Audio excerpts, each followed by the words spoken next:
फक्त Marathi TV YouTube चॅनलला subscribe करा आणि आमचे लेटेस्ट व्हिडिओज सगळ्यात आधी बघण्यासाठी बेल आयकॉनवर क्लिक करायला विसरू नका.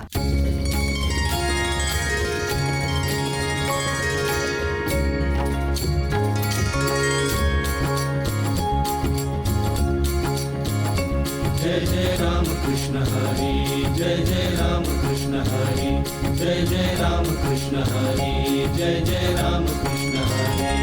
नाचू कीर्तनाचे रंगी विठू पसरे अंतरी. राम कृष्ण हरी, जय जय राम कृष्ण हरी. नामाचा गजर भक्तीचा कळस रोज हीच वारी. विठोबार कुमाई, जय जय विठोबार कुमाई, विठोबार कुमाई, जय जय विठोबार कुमाई. दिसे भक्ती पंढरी विठू पसरे अंतरी. दिसे भक्ती पंढरी, दिसे भक्ती पंढरी. जय जय रामकृष्ण हरी. भक्ती पंढरी सोहळा कीर्तनाचा या भक्तिमय कार्यक्रमात सर्व हरिभक्तांचं मी डॉक्टर समीरा गुजर जोशी मनापासून स्वागत करते. मंडळी, वारकरी संप्रदायाला कीर्तनाची गौरवशाली परंपरा लाभलेली. कीर्तन म्हणजे परमेश्वर भक्तीचा सहज सोपा राजसमार्ग, ही भक्तीची पाऊलवाट. चला तर या वाटेवर आज पुढचं पाऊल टाकूया. त्यासाठी मागील भागाप्रमाणे याही भागात आपल्याबरोबर आहेत बीड जिल्ह्याचे नामवंत कीर्तनकार हरिभक्त परायण महादेव महाराज राऊत आणि त्यांचा निरूपणाचा विषय आहे संत श्रेष्ठ सावता माळी यांचं कार्य, ज्यांच्याविषयी संत नामदेव महाराज म्हणतात, सावता सागर प्रेमाचा आगर, घेतला आकार माया घरी. चला पंढरी रायाला वंदन करूया आणि त्याच्या या लाडक्या भक्ताविषयी आजच्या कीर्तनातून अधिक जाणून घेऊया. विठ्ठला विठ्ठला विठ्ठला विठ्ठला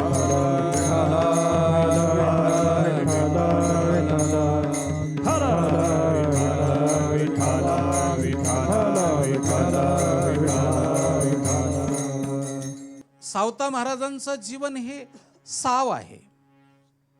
अगदी जसं पाणी पडलं त्या पद्धतीनं ते निघून जावं, अशा पद्धतीचं आडपडदा नसलेलं जीवन म्हणजे साव जीवन आहे. करळ असलेलं जीवन हे अतिरेकी जीवन असतं. करळ हे जीवन अतिरेकी असतं आणि साव हे जीवन नम्रतेनं धारण केलेलं असतं. म्हणून सावता महाराजांच्या जीवनामध्ये आपल्याला नम्रता पाहायला मिळते आणि वारकरी संप्रदायाचा नम्रता हा अत्यंत मोठा गुणधर्म आहे. वारकऱ्यानं नम्रतेनं वागावं, नम्रतेनं जीवन जगावं, हे सावता महाराजाकडून आपल्याला वारकरी संप्रदायाला मिळालेली देणगी आहे. म्हणून सावता शब्दाची दुसरी आपल्याला प्रमेयात्मक सिद्धांताची आपल्याला एक प्रकारची प्रतवारी प्रतिपादन केली. विठ्ठला विठ्ठला विठ्ठला विठ्ठला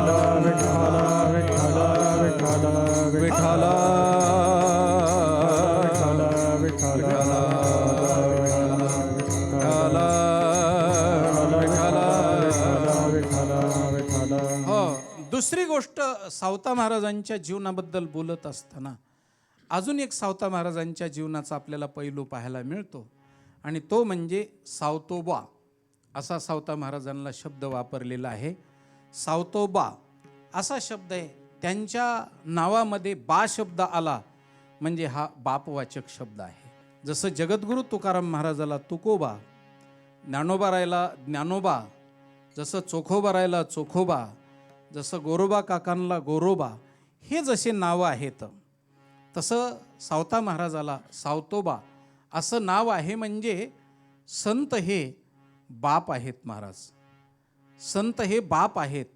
कुणाचे बाप आहेत? सावता महाराज कुणाचे बाप आहेत? तर मला असं वाटतं, जर त्याच्यातले आपल्याला पैलू बाहेर काढायचे असले तर बाकीच्या संतांचा जर आपल्याला विचार करायचा ठरला तर बाकीचे संत हे समाजाचे मायबाप आहेत. कारण आमच्या जगद्गुरू तुकोबारांनी स्पष्ट शब्दात सांगितलंय, तुम्ही संत माय बाप कृपावंत, तुम्ही संत माय बाप कृपावंत, तुम्ही संत माया, तुम्ही संत माया बाप कृपावंत, तुम्ही संत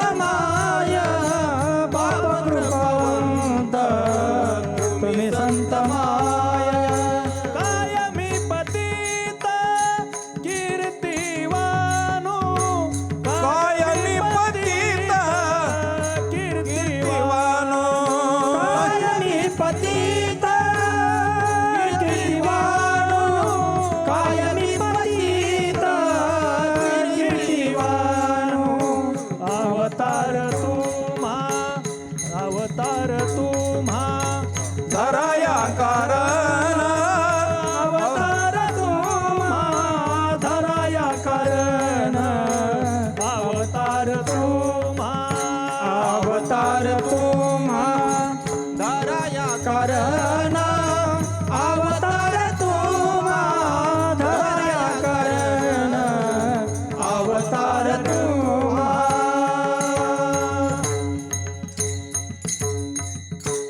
हो, बाकीच्या संतांच्या बाबतीमध्ये जर आपण विचार केला तर हे जगाचे मायबाप आहेत महाराज. हो, केले उपकार सांगू मी काय, बाप न करी ऐशी माया. या दृष्टिकोनातून हे जगाचे मायबाप आहेत. पण सावता महाराजांचा विचार केला तर सावता महाराज जगाचे तर मायबाप आहेत, जगाचे तर बाप आहेतच, पण देवाचे बी बाप आहेत. आणि देवाचे तर बाप आहेतच, परंतु संताचे बी बाप आहे. म्हणून बाप पण हे सावता महाराजाकडं 3 माध्यमातून येतं. म्हणून सावता महाराजाला सावतोबा असा जो शब्द प्रयोग झालेला आहे, तर तो शब्द प्रयोग म्हणजे एवढ्याच अर्थानं आहे की ते 3 जणाचे बाप आहेत. कारण आमच्या जनाबाईनं स्पष्ट शब्दामध्ये वर्णन केलेलं आहे. सावत्याचा लेक झाला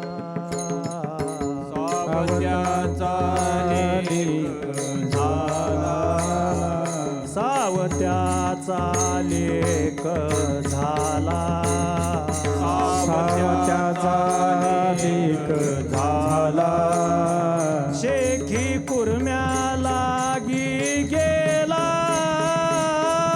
शेखी कुर्म्या लागी गेला शेखी कुर्म्या लागी गेला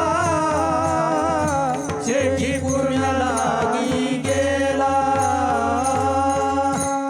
हो, भगवान परमात्मा सावत्याचा लेक झाला आणि शेखी कुर्म्या लागी गेला. म्हणून सावता महाराजाचा लेक भगवान परमात्मा आहे. आई मुलाला लेकराला जन्म पोटातून देते. कौशल्येनं आणि देवकी मातेनं कृष्ण परमात्म्याला आणि रामचंद्र प्रभूला कौशल्य मातेनं पोटातून जन्म दिला. परंतु सावता महाराजांनी भगवान परमात्म्याला हृदयातून जन्म दिला. म्हणून पोटापेक्षा हृदय हे जास्त मुख्य अवयव आहे. कारण हृदयावरती पोट आहे, पोटावरती हृदय नाही. म्हणून हृदय हे मुख्य अवयव आहे. हृदयामध्ये भगवान परमात्म्याला जन्म देणारे सावता महाराज असल्यामुळे विज्ञानाच्या दृष्टिकोनातून जर विचार केला तर जगापेक्षा वेगळं. जगामध्ये पोटातून मुलं जन्माला येतात, पण पांडुरंग परमात्म्याला प्रगट करून जगामध्ये प्रसारित करण्याकरता हृदयातून प्रगट केला आणि त्याला जन्म दिला. म्हणून सावता महाराज हे देवाचे बाप, सावता महाराज हे संताचे बाप. ज्ञानेश्वर महाराजाला आणि नामदेवरायला मळ्यामध्ये बोलून घेऊन त्यांना महाराष्ट्रामध्ये कशा पद्धतीनं भक्ती प्रतिपादन करायची आणि ती भक्ती महाराष्ट्राला देण्याकरता त्या भक्तीचा वारसा त्रेतायुगापासून जतन करून ठेवलेला सावता महाराजांनी तो वारसा नामदेवरायच्या हातात आणि ज्ञानोबारायच्या हातात सावता महाराजांना दिला. म्हणजे इस्टेटीचा मालक सावता महाराजांनी ज्ञानोबारायला आणि नामदेवरायला केलं. कारण भक्ती कशी पाहिजे हे सावता महाराजाच्या म्हणण्याप्रमाणे त्यांच्या मळ्यामध्ये ठरलं. म्हणून सावता महाराजांची 2 मुलं, जन्म दिलेले मुलं नसले तरी विद्या दिलेले आणि पुढं कशा पद्धतीनं महाराष्ट्रामध्ये भक्तीचा सन्मार्ग असावा याचा धडा सावता महाराजांनी त्यांच्या मळ्यामध्ये ज्ञानोबारायला आणि नामदेवरायला दिलेला आहे. वास्तविक पाहिलं तर ज्ञानोबाराय आणि नामदेवराय सावता महाराजाच्या मळ्यामध्ये हुरडा पार्टीला आले नव्हते. सावता महाराजच्या मळ्यामध्ये ते कशा करता आलेले होते तर गाजर हलवा खायला आणि हुरडा पार्टी झोडायला आले नव्हते. तर ते पुढं महाराष्ट्राला काय भक्ती द्यायची याचा धडा शिकण्याकरता सावता महाराजांच्या मळ्यामध्ये ज्ञानेश्वर महाराज आणि नामदेवराय आलेले आहेत. आणि त्या मळ्यामध्ये संत एकांती बैसले आणि सार निवडून काढिले. हा, संत एकांती बैसले सर्वही सिद्धांत शोधिले, ज्ञानदृष्टी अवलोकिले ते ज्ञानदृष्टी अवलोकिले. ते एक श्रीहरीचे. या पद्धतीनं सार निवडून काढलं आणि महाराष्ट्राला हे सार देण्याकरता सावता महाराजांच्या मळ्यामध्ये ज्ञानेश्वर महाराज आणि नामदेवराय आलेलेत. आलेले नव्हे, भगवंतानं आणलेले आहेत. कारण शाळेमध्ये मुलाला घालण्याकरता वडील घेऊन जात असतात आणि वडील घेऊन जाऊन नाव शाळेत घालतात. आता पुढं ते मुलं शाळेचं नाव घालतात का बापाचं नाव घालतात तो विषय वेगळा राहिला, पण बाप मात्र शाळेमध्ये मुलाचं नाव घालीत असतो. ज्ञानेश्वर महाराजाचं नामदेवरायचं नाव शाळेत सावता महाराजाच्या घातलं आणि सावता महाराजांची शाळा ही मळा होता. मळा की ज्या मळ्यामध्ये विठ्ठल पिकत होता असा मळा सावता महाराजांचा, त्यांचा मळा. आणि त्या मळ्यामध्ये तिथं सावतोबाने तिथं शाळेमध्ये या विद्यार्थ्याला शिकवलं, महाराष्ट्राला प्रचारासाठी पाठवलं. म्हणून खऱ्या अर्थानं पाहिलं तर सावता महाराज हे वारकरी संप्रदायाचे ज्येष्ठ संत आहे. तुम्हाला एक महत्त्वाची गोष्ट प्रतिपादन करतो. वारकरी संप्रदायाचा पाया ज्ञानेश्वर महाराजांनी रचला असं आपण प्रतिपादन करतो. ज्ञानदेवे रचिला पाया आणि उभारिले देवालया. या पद्धतीनं ज्ञानेश्वर महाराजांनी पाया रचलेला आहे. पण तुम्हाला एक गोष्ट सांगतो त्याच्या अगोदर. जनार्दन एकनाथ खांब दिला भागवत, नामदेवरायांनी त्याचा विस्तार केला, तुकोबाराय त्याचे कळस झाले, बहिणाबाई त्याच्या ध्वजा झाल्या, अशी ही इमारत उभी केली गेली. पण त्याच्यातलं तुम्हाला गमक सांगतो, ही इमारत उभी केली गेली, पण इमारत उभी करण्याच्या अगोदर आर्किटेक्चर इंजिनियरच्या माध्यमातून त्याचं एलिव्हेशन करावं लागत असतं, ज्याला इस्टिमेट म्हणतात. इस्टिमेट म्हणजे हा बंगला कसा असावा, तो बंगला कसा दिसावा, त्याचा स्ट्रेंथ कसा असावा, तो किती दिवस टिकावा, त्याच्या पुढं बैठक कुठं असावी, त्या मंदिराचा समजा पाया कसा असावा, ती किती दिवस टिकावं, किती दिवस राहावं, त्याचं कार्यालय कुठं असावं, त्याचे ट्रस्टी कसे असावेत, त्याची बायोलॉजी कशी असावी, त्याची घटना कशी असावी, त्याचं नियोजन कसं असावं, त्याची घंटा कशी असावी, त्याचा दरवाजा कुठं, महाद्वार कुठं, हे सगळं इस्टिमेट या भक्तिरूपी मंदिराचं सावता महाराजांनी केलेलं आहे. कारण सावता महाराजानं हे इस्टिमेट, म्हणून आर्किटेक्ट इंजिनियर या भक्तिरूपी मंदिराचे आर्किटेक्ट इंजिनियर आणि पायाचा दगड म्हणजे सावता महाराज आहे. विठ्ठल विठ्ठल विठ्ठल विठ्ठल विठ्ठल.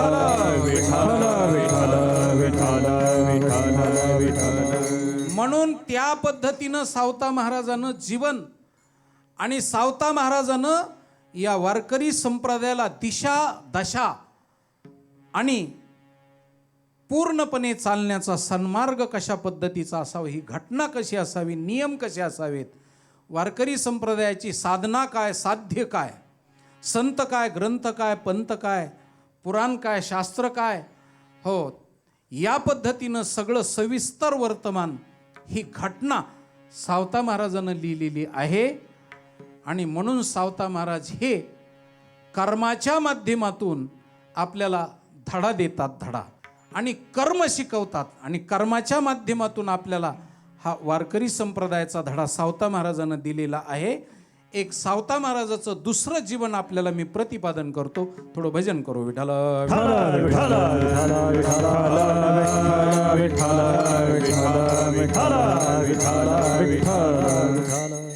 दुसरा पदच्छेद जर आपण केला तर सा आवता असा एक पदच्छेद होतो. म्हणजे 6 शब्दाचा अर्थ जो तो असा होतो. आणि आवताच्या पाठीमागं ज्यांचं जीवन आहे, सावता महाराजांचं जीवन हे आवताच्या पाठीमागलं जीवन आहे. आणि आवताच्या पाठीमागलं जीवन हे शेतकऱ्याचं जीवन आहे. महाराज आवताच्या पाठीमागलं जीवन हे शेतकऱ्याचं जीवन आहे. हो, 95% 90% मार्क्स पडले म्हणजे मग मेडिकलला कलेक्टर, डिप्युटी कलेक्टर, MPSC UPSCकडं मुलं जातात. त्याच्यापेक्षा कमी प्रतीचे असलेले प्राध्यापक म्हणून जातात. त्याच्यापेक्षा कमी प्रतीचे मुलं असलेले, खाली समजा चतुर्थ श्रेणीचे होतात, आणि अगदी शाळेमध्ये नापास झालेले मुलं शेतामध्ये येतात आवताच्या पाठीमागं. म्हणजे याच्यातून मला एक निष्पन्न सांगायचं की जगानं सगळ्या गोष्टीनं टाकून दिलेले शेतीनं स्वीकारलेत महाराज. जगानं टाकून दिलेले शेतीनं स्वीकारले, आणि शेतीनं स्वीकारले म्हणून शेती माय आहे, माय.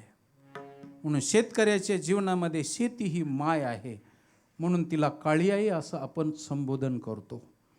आणि काळी आईची सेवा करणारा म्हणून आजही पहा, जास्त शिकलेले मुलं अमेरिकेला जातात, हो, फ्रान्स, इंग्लंड, जापान, जर्मनीला जातात, त्याच्यापेक्षा विद्यापीठात जातात, त्याच्यापेक्षा कलेक्टर, डिप्युटी कलेक्टर जातात.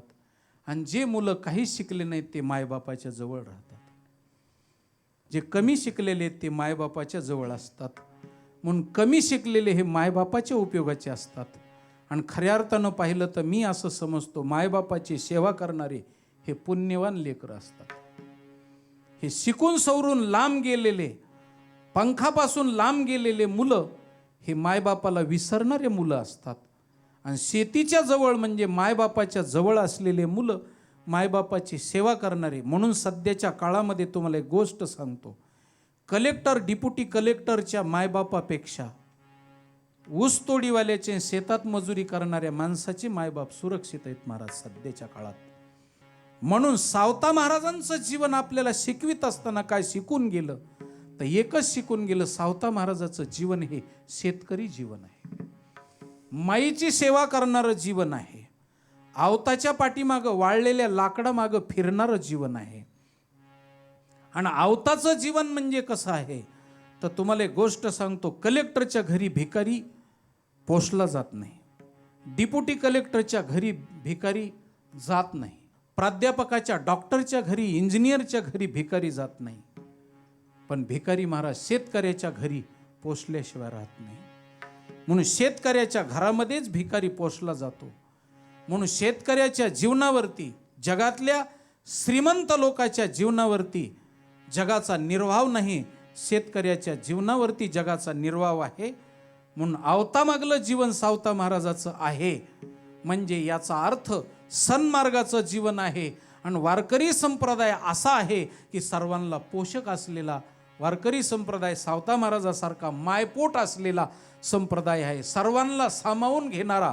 म्हणून तर आमच्या साधू संतांनी वर्णन केलेले महाराज, या रे लहान थोर, या रे लहान थोर, या रे लहान थोर, या रे लहान थोर. याती भलती नारी नर, याती भलती नारी नर, याती भलती नारी नर, याती भलती नारी नर.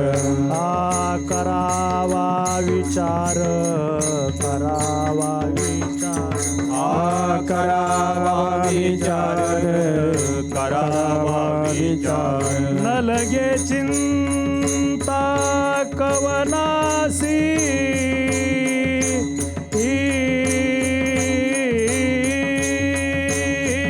न लगे चिंता कवनासी.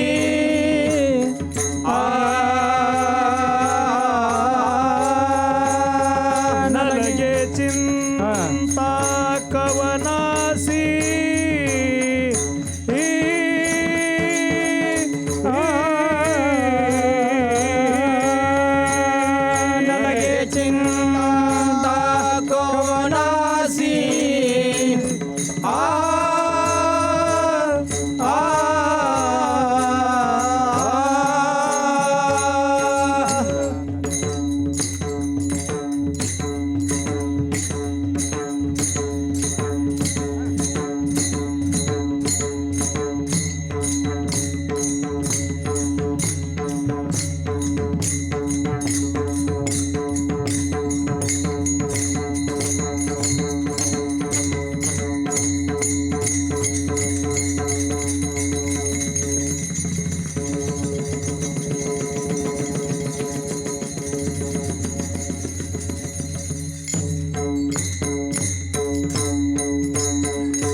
लहान थोर याती भलत्या नारी नर करावा विचार न लगे चिंता कोणाची. सगळ्या जणाला सामावून घेणारा वारकरी संप्रदाय आहे. शेतकरी आणि वारकरी ह्या दोन गोष्टी अशा आहेत महाराज की सगळ्याला सामावून घेणाऱ्या गोष्टी आहेत आणि सर्वसमावेशक गोष्टी आहेत.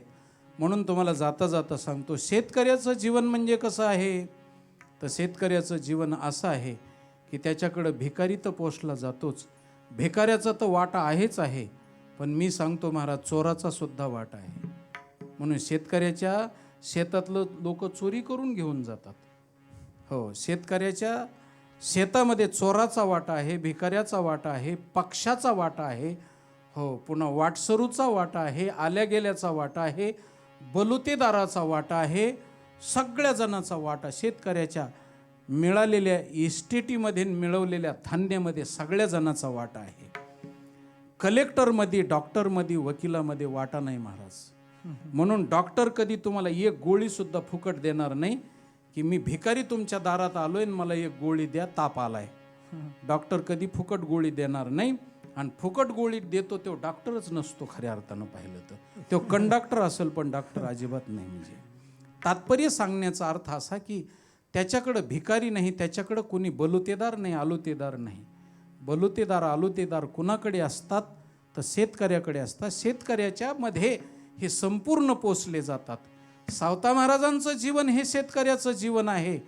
हो, आवतामागलं जीवन आहे. म्हणजे याचा अर्थ असा की वारकरी संप्रदाय ज्यांनी जोपासला आणि ज्यांनी पोचला त्या सावता महाराजांनी सगळ्या जणाला, या कुणालाही कुठल्या प्रकारचं बंधन नाही, हो, सगळ्यात टाकाऊ असलेल्या लोकांना सुद्धा सजन कसाया विकू लागे मांस आणि माळ्या सावत्यास खुरपू लागे, अशांना सुद्धा भक्तीचा सन्मार्ग मोकळा केला. म्हणून सावता महाराजांच्या जीवनातलं एक आवताचं शेतकऱ्याचं जीवन आहे. आणि शेती ते बी सावता महाराजांना शेती ही तंत्रज्ञानानं शेती केली महाराज. तंत्रज्ञानानं त्यांच्या शेतीचा जर आपण विचार केला तर आमची माती, आमची माणसं हे सदरसुद्धा कमी पडल एखाद्या वेळेस. इतकं सुंदर तऱ्हेचं सावता महाराजांनी शेतीचं जीवन प्रतिपादन केलेलं आहे. धैर्याचा नांगर धरून, संशयाच्या काशा गोळ्या करून, वासनेच्या पालव्या तोडून ही सिद्ध करून भूमिका करून ठेवणे, तिथं भक्ती ज्ञान वैराग्याची तिफन लावून शुद्ध सत्वाचा मेघ वर्षाव करील, या पद्धतीनं खूप वर्णन केलेलं आहे महाराज. अशा पद्धतीचं त्या ठिकाणी, हो, शुद्ध सत्वाचा मेघ वर्षाव झाल्याच्या नंतर प्रमेयरूपी बीजाची पेरणी, सद्गुरूच्या मुखरूपी मुठीने शिष्याच्या कर्णरूपी चाड्यामध्ये बीज पेरून अशा पद्धतीनं ही पेरणी करणं आणि मग त्या ठिकाणी चतुर्चित्ताचा वाफा तयार करून त्याच्यावरती पाणी सोडून सिंचन करणं, त्यानंतर सुंदर तऱ्हेचं पीक आल्याच्या नंतर महत्त्वाच्या खळ्यामध्ये त्याची मळणी करणं, त्यानंतर ते मळणी झाल्याच्या नंतर, काढणी झाल्यानंतर 3 गुणाच्या तिवड्यावरती किंवा वावडीवरती उभं करून शांतीचा वारा झुळूक आल्यानंतर त्याच्यामध्ये उपन्न आणि उपनल्यानंतर त्या ठिकाणी सार असलेला खाली भगवंत पडणं आणि वाऱ्यानं फलकट संसार असलेला भुसकट निघून जाणं, अशा पद्धतीनं हे खळ्याची, दळ्याची आणि या पद्धतीनं मळणीची अशी सावता महाराजांनी ही एक प्रकारची शेती महाराष्ट्राला शिकवलेली आहे. वेदकालीन शेती, ऋषीकालीन शास्त्र, त्याच पद्धतीनं संतकालीन कृषीशास्त्र, अशा पद्धतीनं हे महाराष्ट्रामध्ये कृषीचं क्षेत्र आमच्या सावता महाराजांना निवडलेलं. आणि त्यांच्या ते निवडीत असताना त्यांनी सुंदर तऱ्हेचा, काळाचा, वेळेचा, पूर्णपणे देशाचा आणि सगळ्या गोष्टीचा विचार करून सावता महाराजांना महाराष्ट्राला ही प्रमेयरूपी बीजाची पेरणी, वारकरी संप्रदायाच्या पूर्णपणे बीजाची पेरणी करून वारकरी संप्रदाय ज्ञानेश्वर महाराजांनी नामदेवरायच्या माध्यमातून प्रसारित आणि प्रचारित करण्याचं काम सावता महाराजानं त्यांच्या मळ्यामध्ये केलेलं आहे.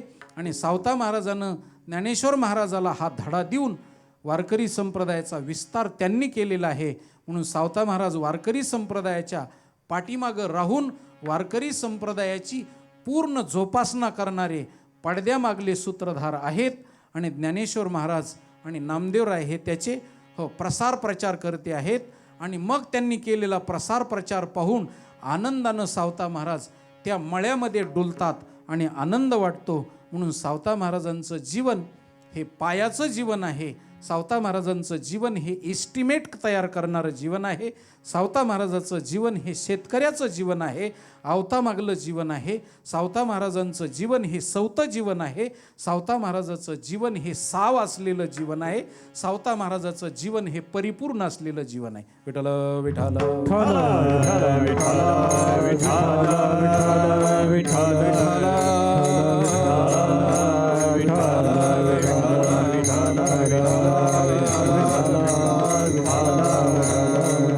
आता त्यांच्या शक्तीचा आपण जर सगळ्या गोष्टींना बारकाव्यानं विचार जर केला तर मी आपल्याला एक असं गोड चिंतन सांगू शकतो. कारण कृतयुगाच्या ठिकाणी तपानं साधनं होत होती. तप असायचं. तपाचे सामर्थ्य तपिन्नला आमुप आणि चिरंजीव कल्प वैकुंठी नांदे. म्हणजे कृतयुगाच्या ठिकाणी तपानं जे प्राप्त होत होतं तेच पुढं त्रेतायुगाच्या ठिकाणी यज्ञ यागादिकानं प्राप्त व्हायला लागलं. म्हणून यज्ञ, कशालाही यज्ञ. म्हणून त्रेतायुगामध्ये रामचंद्र प्रभू राजा दशरथाच्या पोटी जन्माला यावेत याच्यासाठी सुद्धा यज्ञच केला. आणि यज्ञाच्या पूर्णांश भागापासून रामचंद्र प्रभूचा जन्म झाला. म्हणजे त्रेतायुग हे यज्ञ समर्पण करणारं युग आहे. हो, पर्जन्य पडायचं असेल तरी भगवान परमात्म्याने सांगितलं की यज्ञात भवंती पर्जन्यो पर्जन्या धनसंभवा. या पद्धतीनं पाऊस पडायचा असला म्हणून पुत्रकामेष्टी यज्ञ, पर्जन्य यज्ञ, या पद्धतीनं यज्ञ केले जायचे. त्रेतायुगामध्ये यज्ञाचं काळ होता. आणि द्वापार युगामध्ये साधनेच्या बाबतीत विचार केला तर प्रेमलक्षणात्मक भक्ती होती. म्हणून द्वापार युगामध्ये गवळणीनं भगवान परमात्म्यावरती प्रेम केलं. आणि जे प्रेमानं मिळालं ते ज्ञानानं मिळालं नाही. म्हणून जे प्रेमानं मिळवलं गेलं ते द्वापार युगामध्ये. म्हणून प्रेम ही साधना द्वापार युगामध्ये होती, प्रेमाच्या माध्यमातून. परंतु कलियुगामध्ये प्रेमाच्या साधनेचा जर विचार केला तर अंतकरण चंचल झालेलं आहे. सतत माणसाला टेन्शन आहेत आणि चित्त चांचल्यामुळे ही साधना परिपूर्ण होणार नाही. तपाला आयुष्य भरपूर लागतं, यज्ञाला वेळ लागतो आणि प्रेम करण्याकरता सुद्धा अंतकरणाची बैठक लागते. तर या तिन्ही गोष्टी कलियुगात नसल्यामुळे कलियुगामध्ये काय द्यायचं हे ज्ञानेश्वर महाराज, नामदेवराय, भगवान परमात्मा आणि सावता महाराज या 4 जणांना ठरवलं सावता महाराजांच्या मळ्यामध्ये. आणि काय केलं त्यांनी तर महाराष्ट्राला कीर्तन परंपरा आणि नामस्मरण परंपरा दिली आणि देण्याचं काम केलं. विचार केला, कारण कृतयुगाच्या ठिकाणी 1,00,000 वर्षाचं आयुष्य आहे. त्रेतायुगाच्या ठिकाणी त्याच्यावरलं 1 शून्य कमी होऊन 10,000 वर्षाचं आयुष्य आहे. द्वापार युगाच्या ठिकाणी 1,000 वर्षाचं आयुष्य आहे. आणि कलियुगाच्या ठिकाणी 100 वर्षाचं आयुष्य आहे. त्या 100 वर्षातही पुन्हा अर्ध रात्रीनं खाल्लेलं आहे, अर्ध काही त्याच्यातलं बालपणात गेलेलं आहे, काही तारुण्य दशेत गेलेलं आहे, काही विषय व्यथेमध्ये गेलेलं आहे, भजनाला काही शिल्लक उरलेलं नाही आहे. म्हणून आता साधना तर झाली पाहिजे, जगाचा लोकोद्धार झाला पाहिजे, हा दृष्टिकोन डोळ्यासमोर ठेवून कलियुगा माझी करावे कीर्तन या न्यायानं कलियुगामध्ये कीर्तनानं आणि कलियुगामध्ये नामस्मरणानं जगाचा उद्धार होतो.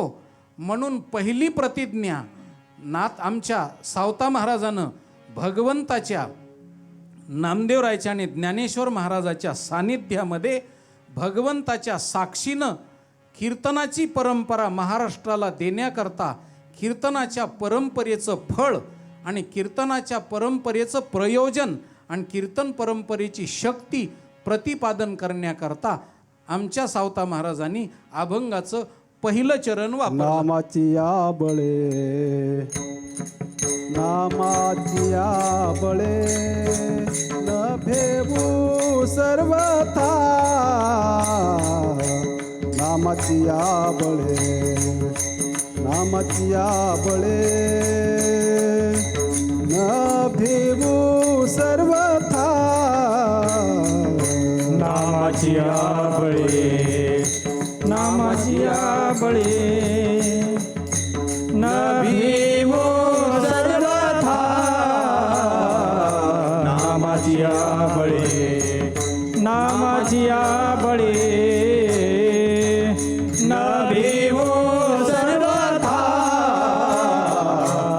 नामाची बळे नामाची बळे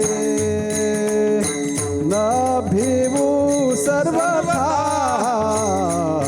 नामाची बळे नामाची बळे न भिवू सर्वथा नामाची बळे नामाची बळे न भिवू सर्वथा नामाची बळे नामाची बळे न भिवू सर्वथा काळाच्या माता सोटे मारू कळी काळाच्या माता सोटे मारू वैकुंठीचा देव वैकुंठीचा देव आणूया कीर्तनी वैकुंठीचा देव वैकुंठीचा देव आणूया कीर्तनी काळाच्या माता सोटे मारू कळिकाच्या सोटे मारू नामाच्या देव वैकुंठीचा देव आणि या कीर्तनी वैकुंठीचा देव वैकुंठीचा देव आणि या कीर्तनी नामाची बळे न भिवू सर्वता कळी काळाच्या माता सोटे मारू वैकुंठीचा देव अनुया कीर्तनी विठ्ठल गाऊनी नाचू रंगी. या पद्धतीनं हो नुसता पंढरपूरचा देव पांडुरंग परमात्मा मळ्यात आणू असं नाही बरं का, तर वैकुंठीचा देव अनुया कीर्तनी. वैकुंठातला देव कीर्तनामध्ये आणणं ही फार मोठी प्रतिज्ञा आहे. जाता जाता पुन्हा आपल्याला एक गोष्ट सांगतो. महाराष्ट्रातले वारकरी संप्रदायातले पहिले कीर्तनकार सावता महाराज आहेत. त्याच्याही एक गोष्ट अगोदर प्रतिपादन करतो. आपल्या बीड जिल्ह्यामध्ये ओवी नावाच्या व्रताचं, कारण व्रत या शब्दाचा अर्थ व्याकरणामध्ये काव्यामध्ये व्रत असतं, तर ओवी नावाचं व्रत मुकुंदराजानं निर्माण केलं.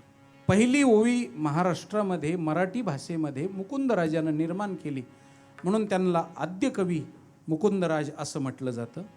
ओवी लिहिणारे पहिले मुकुंदराज आहेत.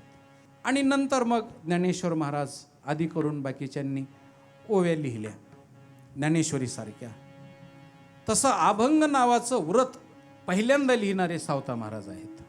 सावता महाराजांनी पहिला अभंग लिहिलेला आहे, म्हणून मराठीतले अभंगाचे पहिले करते सावता महाराज आहेत.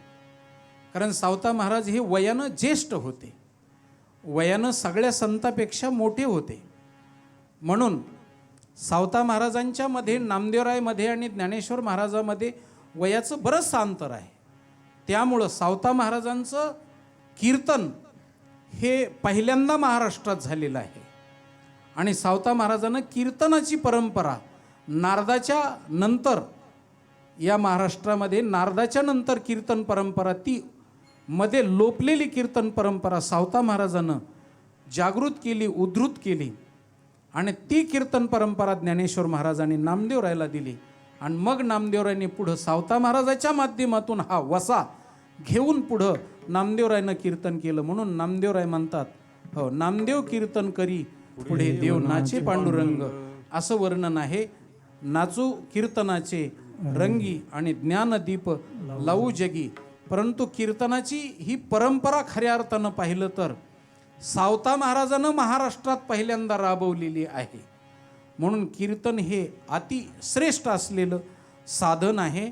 या कलियुगातलं श्रेष्ठ साधन आहे म्हणजे हो कीर्तन आहे. ही कीर्तन परंपरा आम्हाला सावता महाराजांच्याकडून मिळाली आणि भगवंताच्या साक्षीनं मिळाली. म्हणून ही कीर्तन परंपरा किती श्रेष्ठ आहे तर आमच्या सावता महाराजांनी प्रतिपादन करताना सांगितलं, नामाची या बळे न भिवू सर्वता आणि कळी काळाच्या माता सोटे मारो. हो कळी काळाच्या माथ्यावरती आम्ही सोटे मारू, आम्ही भिणार नाहीत, आम्हाला कशाचं भय नाही कुठल्या प्रकारचं. भय वेगळ्या वेगळ्या प्रकारचे, अनेक प्रकारचे भय आहेत, पण आम्हाला कुठल्या प्रकारचं संताला भय नसतं. विठ्ठल विठ्ठल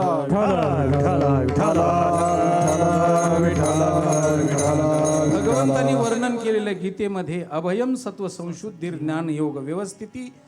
अभयम म्हणजे भगवान परमात्मा सांगतात की संत माझे अभय असतात, त्यांना कुठल्याही प्रकारची भीती नसते, त्यांना भय नसतं. हो, आमा हरीच्या दासा काही भय नाही, तिही लोकी. 3 लोकांमध्ये आम्हाला भय नाही. तुम्हाला आम्हाला भय आहे, तर तुम्हाला आम्हाला भय असेल तर तुम्ही साधू संताकडे जा, तुम्ही भगवंताकडे जा. उठा उठा जागा पाटी भय आले मोठे, आणि पंढरी वाचूनी तुझा ठाव नाही कोठे. पण आम्हाला कुठल्याही प्रकारचं भय नाही.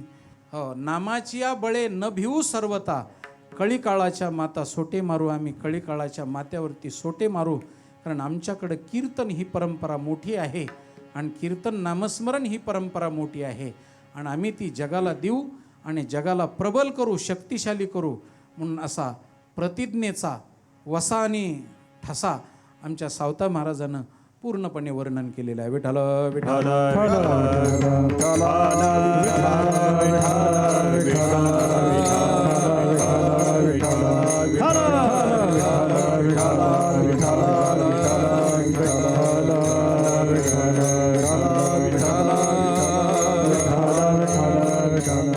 सावता महाराजांचे विशेष पैलू जर आपल्याला सांगायचे ठरले तर सावता महाराज म्हणजे राजा जनकाचे अवतार आहेत. महाराज राजा जनकाचे अवतार आहेत.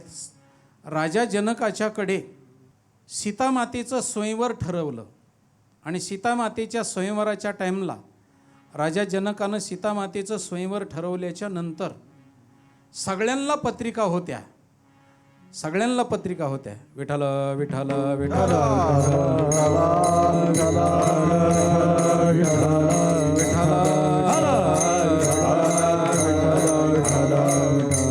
सगळ्याला पत्रिका होत्या, परंतु राजा दशरथाला नव्हती. त्याच्यामुळं राजा दशरथ आलेच नाही. पण प्रभू रामचंद्राला नव्हती, परंतु प्रभू रामचंद्र आपण होऊन राजा जनकाकडे आले.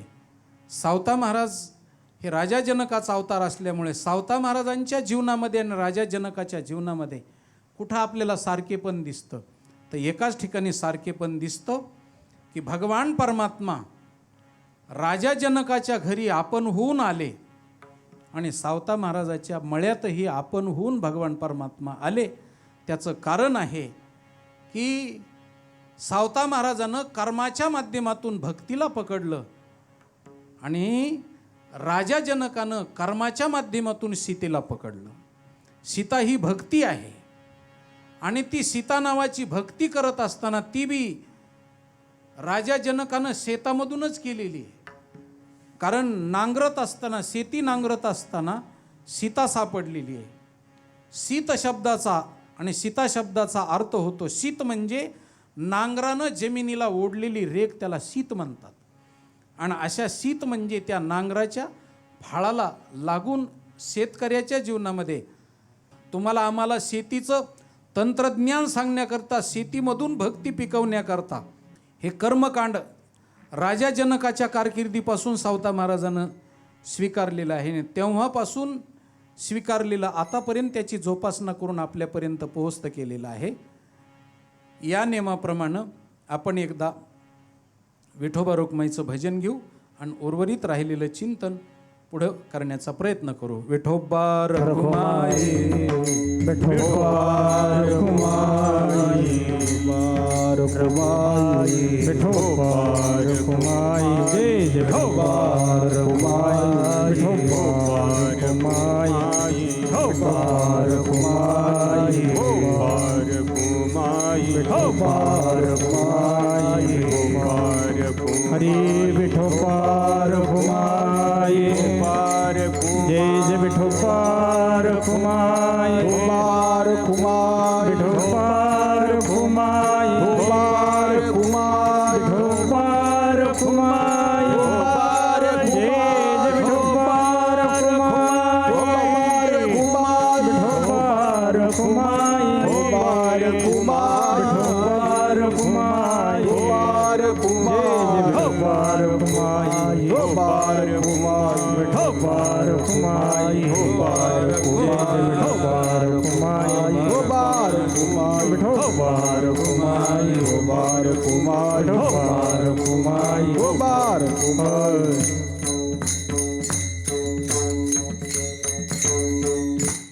संत श्रेष्ठ सावता माळी यांच्याविषयी हे कीर्तन ऐकता ऐकता श्रद्धेचं खरं मर्म आपल्यासमोर उलगडतं. आपण जे कार्य करतो आहोत, जे काम करतो आहोत, त्यातच परमेश्वराचा शोध घेणं हे खरं श्रद्धेचं रूप. हा खरा कर्ममार्ग आणि भक्तिमार्ग यांचा मिलाप, जो आपल्याला आदर्श सावता माळी यांनी घालून दिला. हरिभक्त परायण महादेव महाराज राऊत यांच्या रसाळ वाणीतून संतश्रेष्ठ सावता माळी यांच्या कार्याचा हा आढावा असाच आपण पुढील भागातही घेणार आहोत. पुढील भागातही या कीर्तनाचा आनंद घेणार आहोत. मग भेटूया भक्ती पंढरी सोहळा कीर्तनाचा या कार्यक्रमाच्या पुढच्या भागात. जय जय रामकृष्ण हरी. म्हणून वैकुंठीचा देव आणूया कीर्तनी आणि विठ्ठल गाऊनी नाचू रंगी. नुसतं आम्ही त्याला आणून इथं उभा करणार नाहीत किंवा तो पाहणार नाही, तर आमच्या कीर्तनामध्ये सामील होऊन त्याला नाचायला लावू. पायाचा दगड कधी आपल्याला दिसत नसतो, कळसाचा दगड दिसत असतो, मंदिराचा दगड दिसत असतो. तसं पायाचा दगड म्हणजे सावता महाराज आहेत. आणि बाकीच्या संप्रदायी संतांना त्यांनी मूर्तीचा, कोणाला कळसाचा दगड केलेला आहे.